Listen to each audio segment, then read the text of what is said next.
test to see if the microphone connectivity is working. Sometimes, they do play up. So thank you very much for joining me. Haven't seen what happened in Plateau State. Haven't seen what happened in some part of Southeast. Secret at straight A students. And haven't seen what happened in some parts of Middle Belt,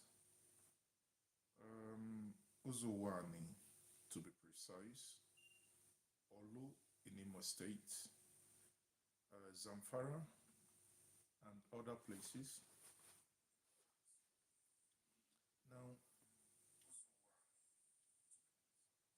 so I'm basically trying to have this conversation with us. If you want to join, you can request for the link. This is purely YouTube. You're saying volume, please. Can you hear me better? Trying to have this conversation with us. I don't know if the does it matter. Does it? Hold on, hold on. Hello, hello. Can you hear me? Can you hear me better? I don't know.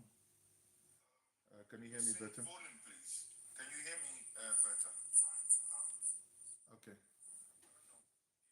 Let me see if I place it up here. If it works better. Can you hear me better now? Anthony Okonta, can you hear me?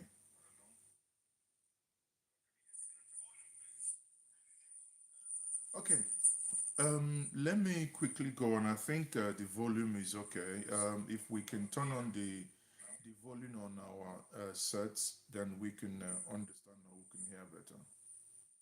Okay, thank you very much, Anthony. Probably the repositioning of the microphone is what was needed. Thank you for you know, being there.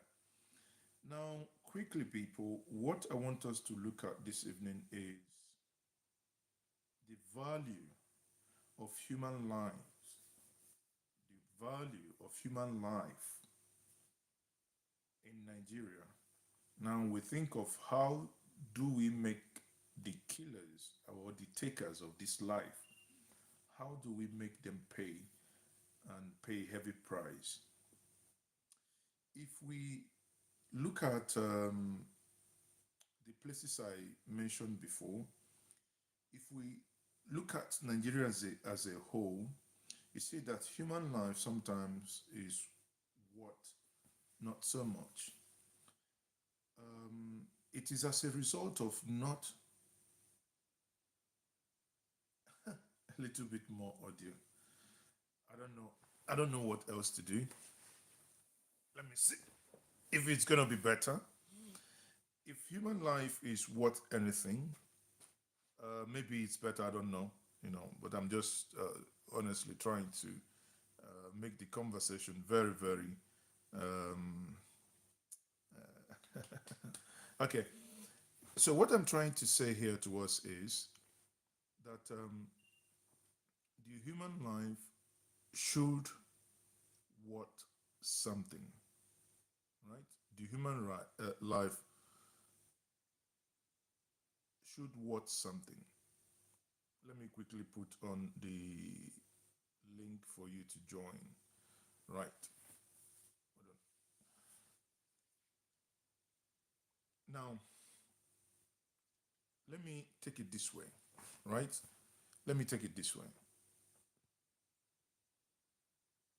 In a nation where headlines of brutal killings, mob actions, police brutality, and unchecked banditry have become benumbing, that we no longer feel it, that we wake up every day, you hear that 52 citizens, fellow citizens like you, were killed. That you wake up, you hear that 15 women were hacked to death, 10 farmers were 16 people were burnt alive. I don't know. It's becoming benominally insane and a routine.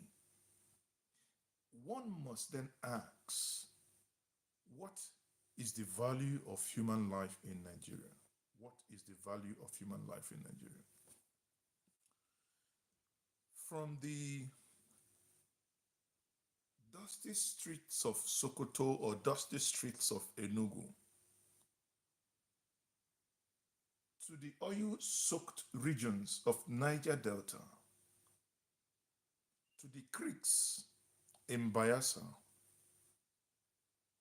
from the bustling and Molue sound of Lagos State, to the quiet village like mine where I use and I always want to retire to, very quiet, like the quiet village of Benue and the cold mountains of Taraba and Plateau. Life are snatched away with disturbing ease. Yet, justice that is swift, that is fair, that is final, rarely follows, it rarely occurs. Our institutions have become numb. Society desensitized that they are no longer sensitive to all these benign killings. And the culture of impunity has gained an unsettling foothold. Recall that during Buhari's regime, I once pleaded with the government that, and that's still my point, that I do believe that the reason why the issue of killer headsmen or terror headsmen became rampant was because we looked at ethnic colorations without looking at crime. It colored judgments, even from commentators to victims and to policymakers. It colored judgment because we did not look at this as crime. Make argument. You hear a president say, "Oh, the people doing this, they are not Nigerians. They walked in from Burkina Faso. They walked in from Guinea-Bissau. I don't bloody care where they walk in from. A crime is a crime. If you go to Uli today, in my own state of Anambra, if you go to Omoma, Osun, in Imo State, it doesn't matter if the person who is killing the people there is from that place, speaks Igbo, speaks Hausa, speaks Efik. It's irrelevant. There must be a way, irrespective of your ethnic origin, whether it was my son, my dad, your brother, it's irrelevant that punishment must be meted. Then you begin to ask, the average Nigerian has witnessed the blood of innocent fellow citizens spilled without consequences. Consider the student lynched on the suspicion, the peaceful protest, students lynched by mere suspicion. That brings me to in Rivers, there was what we call the Alu-5 students, suspicion of, frivolous and baseless accusations, and they were lynched. The peaceful protesters shot by state agents, those paid with our taxes to protect us. Think about innocent people in Kanu because of bad governance that were shot. think about innocent children in Aba, they were shot while they were praying in a school in Aba. Think about Mpo, how innocent children that gathered, because some of them, according to the news, that they believed, I think that was the first coming of Trump, that they believed that if they gather in this place and pray, that when Trump comes into office, he was going to give them the state of nation that they believed in and yearned for. And someone goes in there, shoots them dead. The one that I saw in Aba that cannot get away from my brain is after the Aba massacre.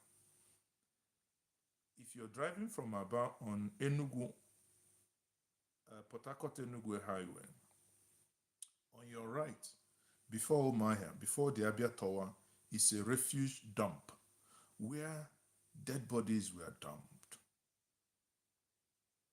Acid poured on them, they were burnt.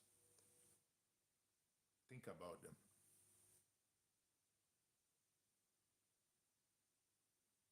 Peaceful protesters are shot. The families are slain. There are midnight raids and people die. You wake up every day, you read tragic headlines. They are indictments of a system that has failed to uphold the sanctity of life. I make bold to say that Nigeria as a system has failed in upholding the sanctity of life. Why does killing carry so little consequences in Nigeria? Mazezoke asks. And permit me to go on this journey of, trying to rack my brain and my head to find out what I think could be the cause of this consequence that there is no, sorry, that could be the cause that there is no consequence when lives are lost. Part of the problem, in my view, if you ask me, is the lies in a broken justice system riddled with delays, corruption, and selective enforcement. Selective enforcement is why the Uromi massacre, or rather the Uromi killing, happened. Because the people of Uromi lost hope in the judiciary, that the judiciary or the law enforcement was going to give them justice.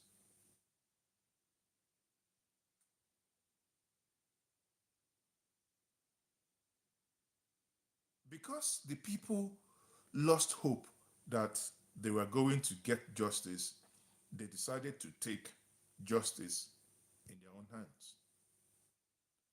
The powerful evade accountability and evade justice, while the poor suffer the collective punishment. Sometimes those who are linked to the powerful, there are cases abound where certain individuals who have invaded farmland and destroyed farmland, killed individuals, are apprehended, taken to a police station, and they are released. It fits into this narrative and it fits into it perfectly. Where the powerful or those who are close to the powerful evade justice and they evade accountability, while the poor suffer collective punishment. Investigations are often half-heartedly done. Prosecutions are they can drag and drag and drag and drag and drag. Not before this country where, though not a case of life, but a case of politics. Court injunction upon injunction, court injunction upon injunction.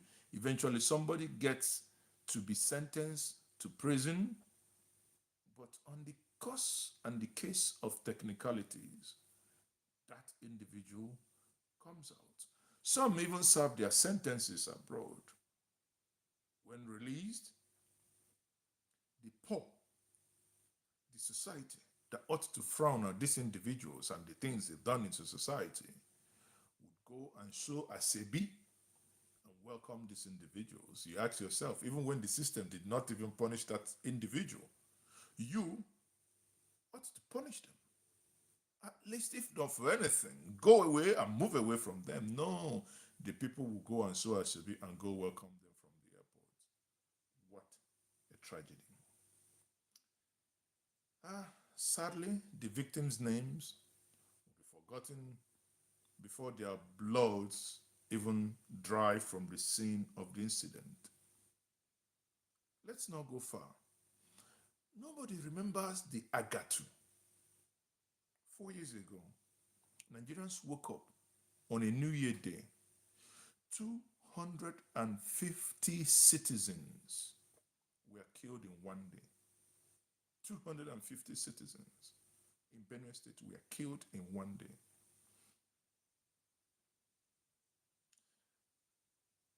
I'm not aware that any of us remembers any of the persons involved in that killing that was jailed or that was hanged or that was,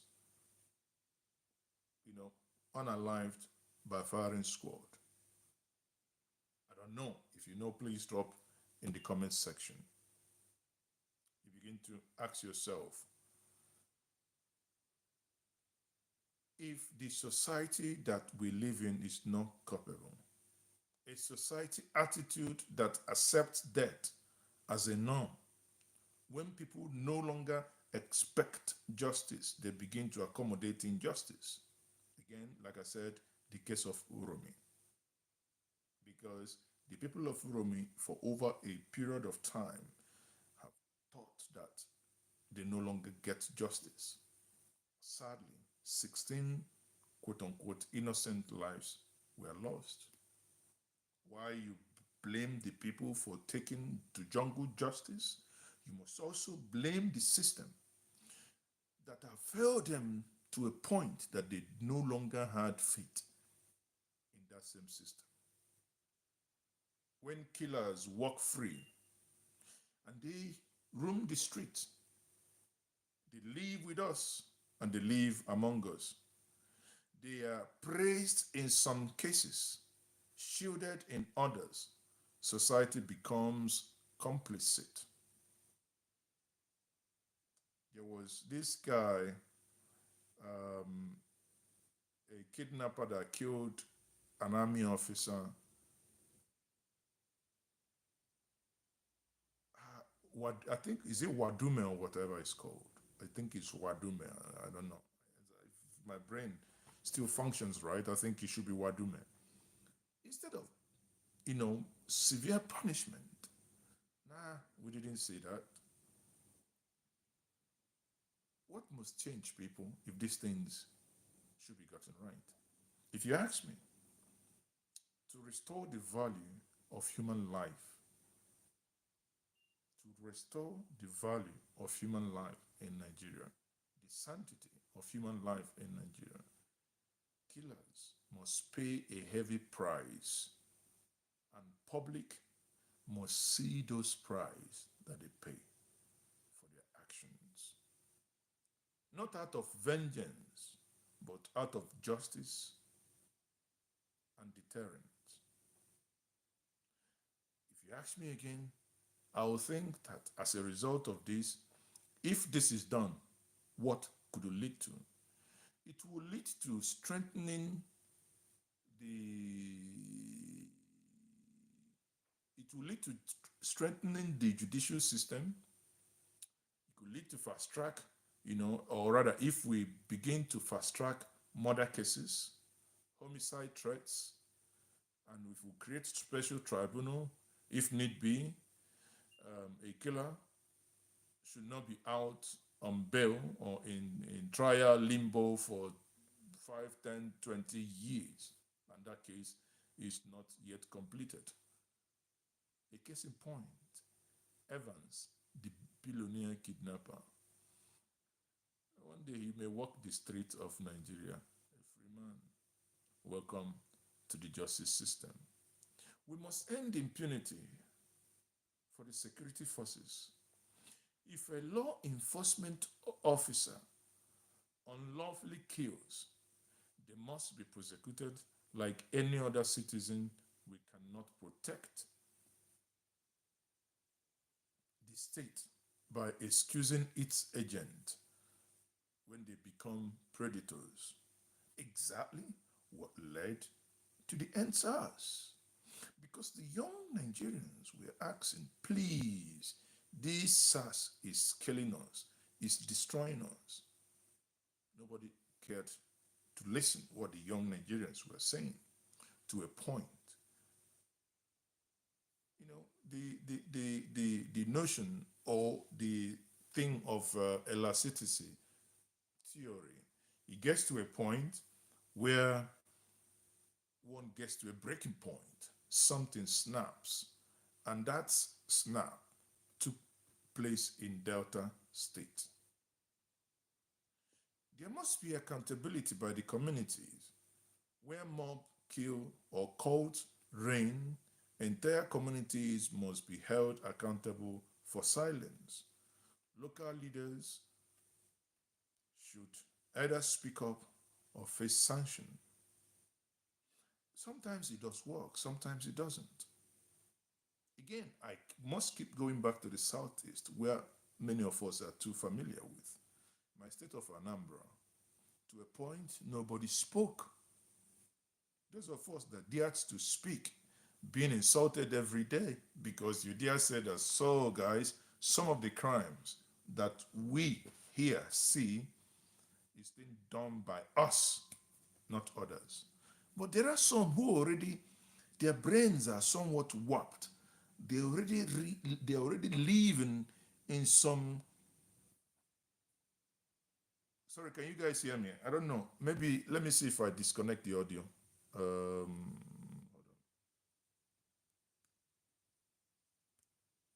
If I disconnect the audio, hold on. Is it any better? Let me see. Maybe the audio, I don't know. Can you hear me better? Confirm you can hear me better. If without the microphone you can hear me better, then let's go. Or you can hear me at all. Okay, Tony Okonta says you can hear me. Okay. So, meaning that it's even better without the audio, right? Without the mic. Okay. So what I'm saying is that, so when we look at this, and when I talk about community accountability, at some point the accountability within communities were taken away. We had people that we know, our brothers, invade our land in the name of what they were thinking. And not many people could speak up, because if you spoke up, either you risk having your house burnt, or you risk being attacked on the road, or you risk being banished. To a point that I know people in my own state that had to pay money to come bury their loved ones. So that made a lot of communities not to speak. But even at that, now that sanity is beginning to return, people are now being encouraged. If you see something, you say something. In the state of Anambra, you can call 5111. It doesn't matter in any part of the country you are in. As long as you're a Nigerian, you have any information, you can call that number and pass that information anonymously. So community must take accountability here, and in this accountability that the community is taking, they have to step up the game. The leaders of the community would then have to also do something. Then we must look at public naming and shaming of individuals. So we must begin to talk about public naming and shaming of individuals. Because at the end of the day, there are individuals that we must name. Let the faces of those who kill stare back at them from the newspapers, that their names and their faces will be there. And national broadcast justice must be visible, right? Sometimes why it appears during the military that some of their approaches worked was because firing squad, they take you back to your village, and you know people will know na ọkwa nwa okeke dị ife a, ọkwa nwa okafọ dị ife a, ọkwa nwa ifeanyị dị ife a. Whatever it is, they will say this is the son or this is the daughter of XYZ. Then finally there must be a support system for the victim's family. There must be a support system for the victim's family. There must be, if we want the security officers to even work properly. Why is it that we do not have, like, proper insurance for the officers? Say if an officer dies in the course of duty, his family gets, let's say, 100 million. If an officer kills an innocent person, he loses that 100 million. And he, I don't know, he goes to jail and loses that 100 million. Something that must be drastic to shake and induce fear. Many of you that work abroad, you see that sometimes people don't do certain things because they know their pension is at stake. There's a lot of things. They say, do not drink and drive. You think it's fun? You drink and drive, police catches you. Your life goes 360. You may lose your work. It affects your income. A lot of things goes bad for you. So we can do that. So in conclusion here, people, justice is national healing. Justice is national healing. That's the way I would look at it. And I would say that a nation that does not value life is a dying one. A nation that does not value life is a dying nation. If we are to start thinking of rebuilding Nigeria or any system within the mother continent, we must start by restoring justice. If we take this, for instance, restoration of justice, within the realm of having people, if someone commits crime, timely justice, that this justice must be done and this must be seen to be done and it must be timely too. Then people will begin to look our way. Then we'll now talk about, we must start by, like I said before, we must start by restoring justice and when we talk about restoring justice, we must also look at just laws, the laws that are just, the laws that are fair, and the laws that, if I may borrow the words of Ben Murray Bruce, I would say the laws that are with common sense, commonsensical laws, that if this happens, this person should, have XYZ consequences. And that means ensuring that those who kill face consequences that are severe, that are swift, that is certain. We must reach a point where even the most powerful person knows that taking a life comes at a price. And that price will be too heavy for that individual to bear. Until that is done, the blood of the innocent will continue to cry out, not for justice, but for a country worth calling home. Until this is done, you will still see people saying, oh, I'm not a Nigerian. We are not Nigerians. Why would I call myself Nigerian? You will still see people say that because you have not given them the reason to live as a people, as Nigerians. You have not seen them living as a people and that will say, if anything happens to me, I know that the system will fight for me without me knowing anybody. That is the reason why people always say, nah, they don't want to be associated with Nigerians. Sometimes you don't blame them because the what has happened in the last couple of days is like I said at the beginning, is benumbing. That if you look at Bocos, in fact, like I've reached out to some people in the middle belt. Probably on Thursday, I'll be organizing a conference for the similar topic, but I'll bring the victims of what happens in Bocos in Plateau State, where 80 people, 80 killed by everybody is just looking at the semantic. Oh, whether they are headers, whether they are headers from certain areas, whether they are terrorists, I do not care. And that is where I want the state to get to. It should not matter where this person, whether Igbo, Hausa, Fulani, it should not matter. You take life, whether it's communal clash, it does not matter. Life is life,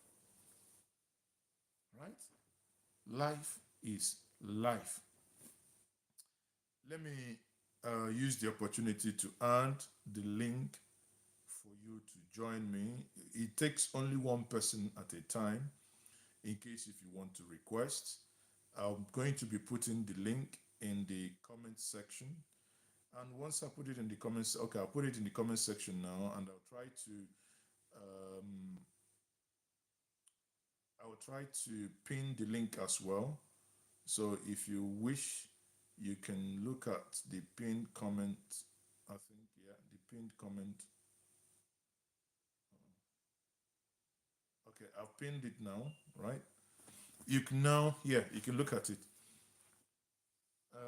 Anthony Okonta says, how can people be living in IDP camp for over 6 years in their own country?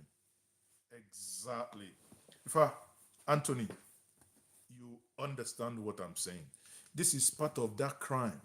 It is a crime for a people to live in IDP camp because living in that IDP camp is not by their making.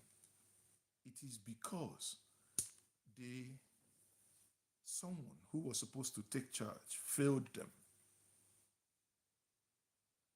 A president, a system failed them. A party failed them. And they began to live in places that they ought not to live. They do not have any reason to live in IDP camps. But sadly, that's where they live. And and again, there is no consequences. You see the funny part? I was speaking to someone earlier today who is from Plateau. And the individual is telling me that his community in Plateau, he has not been there since last 4 years. The community has been renamed. I said, how can such impunity happen? That whether it's been renamed by foreigners or some Nigerians, this is their ancestral land. You cannot rename someone's ancestral land, whether by foreigners or by indigenous terror group or by indigenous group or by indigenous tribe. It is not right and should not happen. But hey, it is happening. It is happening. In the words of Chief Zebudayo Koligwomo, Elias 430 says, it is happening in our own very before. Meaning it is happening before us. How do we deal with that? What is the worth of a human life in Nigeria? What is the worth of a human life? You tell me. The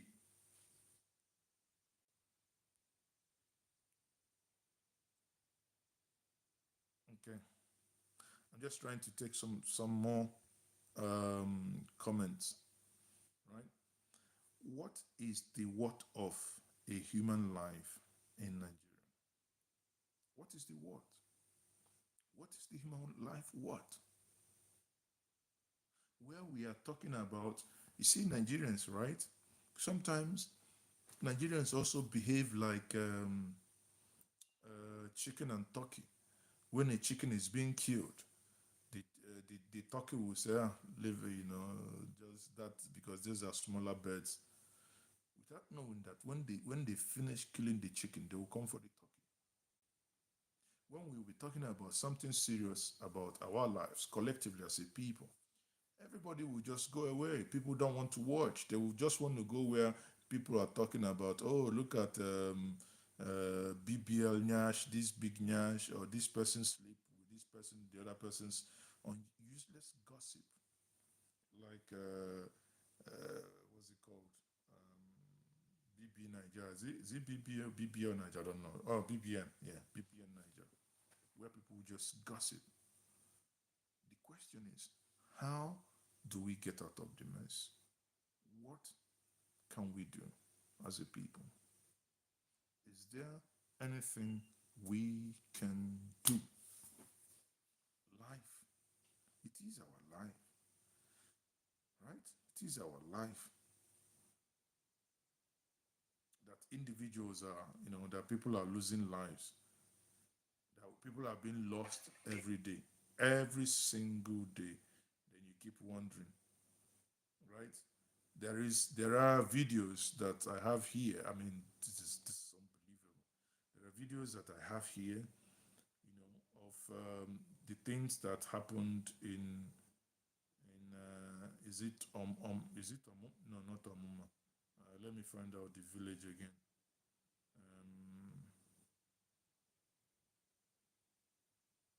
I think our mama, right? Indigenous people, the people of that community, some of their sons that have gone rogue with some warped ideologies, planted bomb, and this woman was going to the farm, and the thing exploded. Exploded.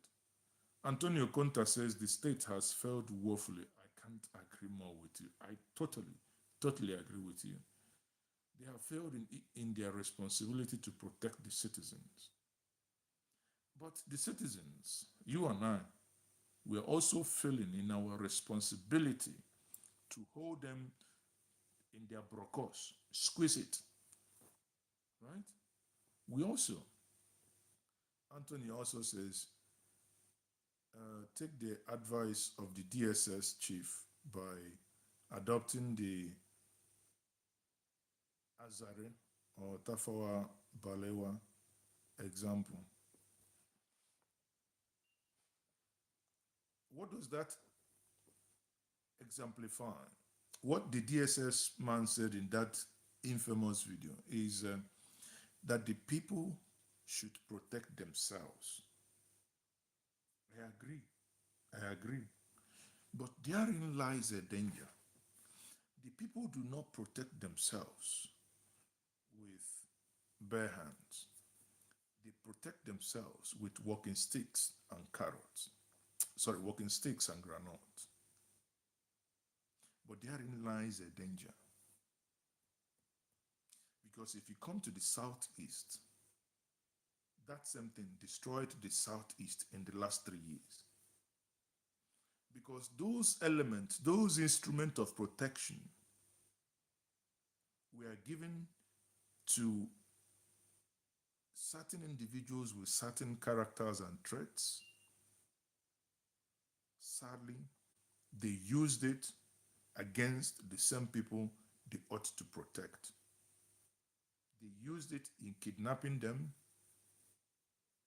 They used it in forcing them to obey certain nonsensical and useless and thoughtless ideas.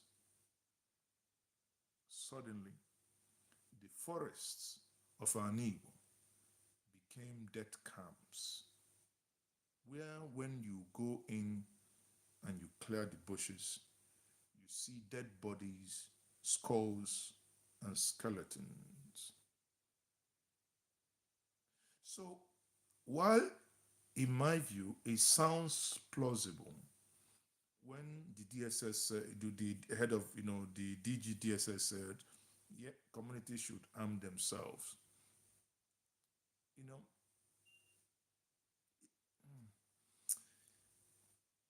the only caveat I will add here is yes, communities should add them, arm themselves. I would then want to add under the supervision of government. The Southeast has proven that if non-state actors take, if they take such position to protect, because there is no checks and balances, and because there is no superior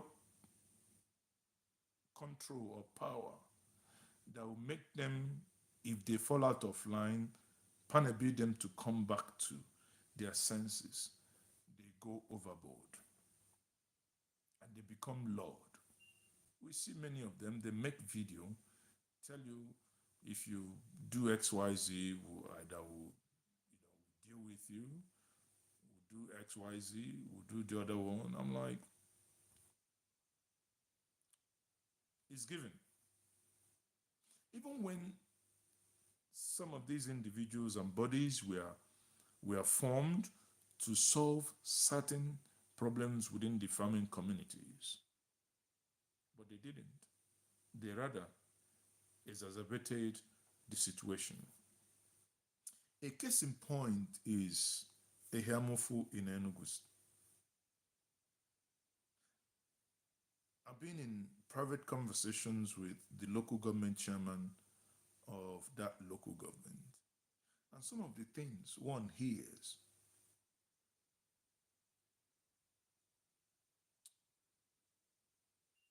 is not palatable.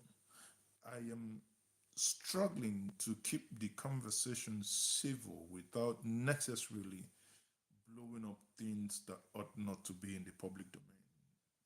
You need to think about information management and consequences here, right?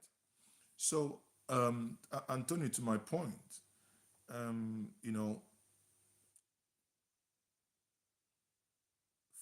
for communities to adopt what the DSS head said, it's fine, they can, but for them to adopt it, hook, line, and sinker, the state, when I mean the state must be involved.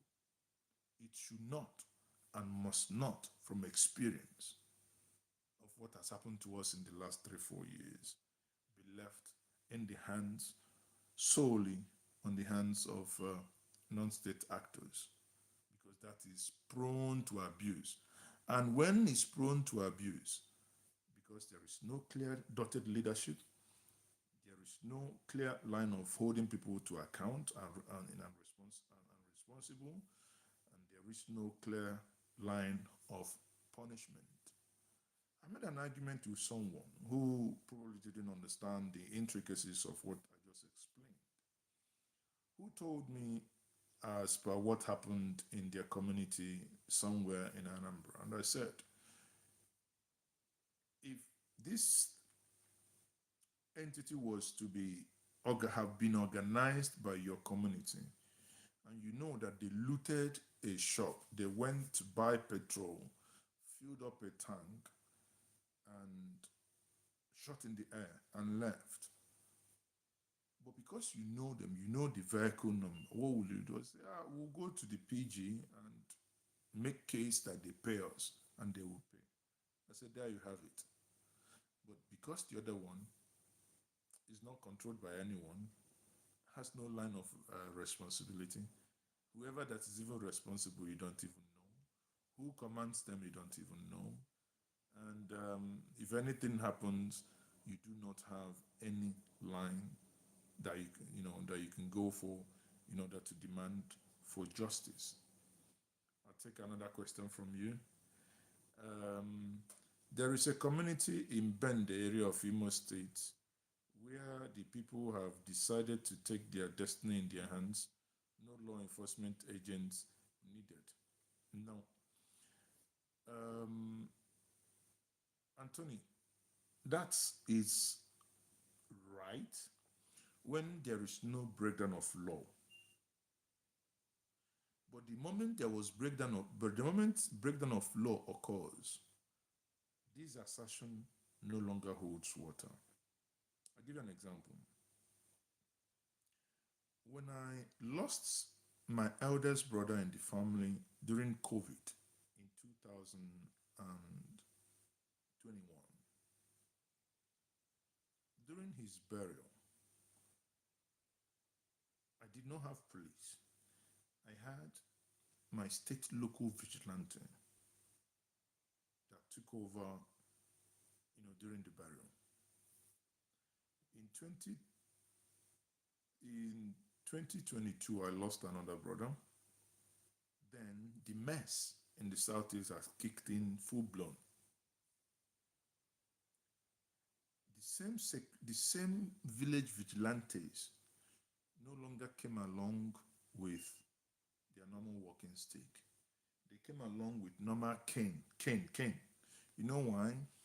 Because we had mad, mad non-state actors within the southeast operating under the unknown gunmen that when they see vigilantes, they shoot them to take those guns. So suddenly communities did away with hit those guns because they became a license to kill. Now, the moment you had that breakdown of law and order, it doesn't matter anymore. You needed the state with superior firepower to subdue everyone for you to restore order. Then you can now hand over to the people and have that bend experience. And I can tell you today, in my community, anything you do, especially in those areas now, is because law and order has been restored by superior power of the government. The people can now, in the villages, we have the cameras installed with our own money. We, these walking stick and granules arranged by the people themselves. It works. So the point that I'm making and the point that I'm driving at is, yes, what the DSS, head of DSS suggested makes sense, works, but depending on the level of peace you have within that community. If not, it's a total um,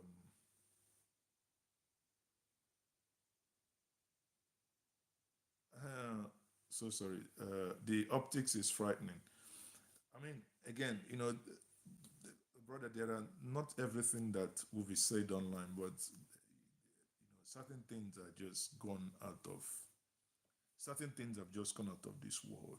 I can tell you that, right?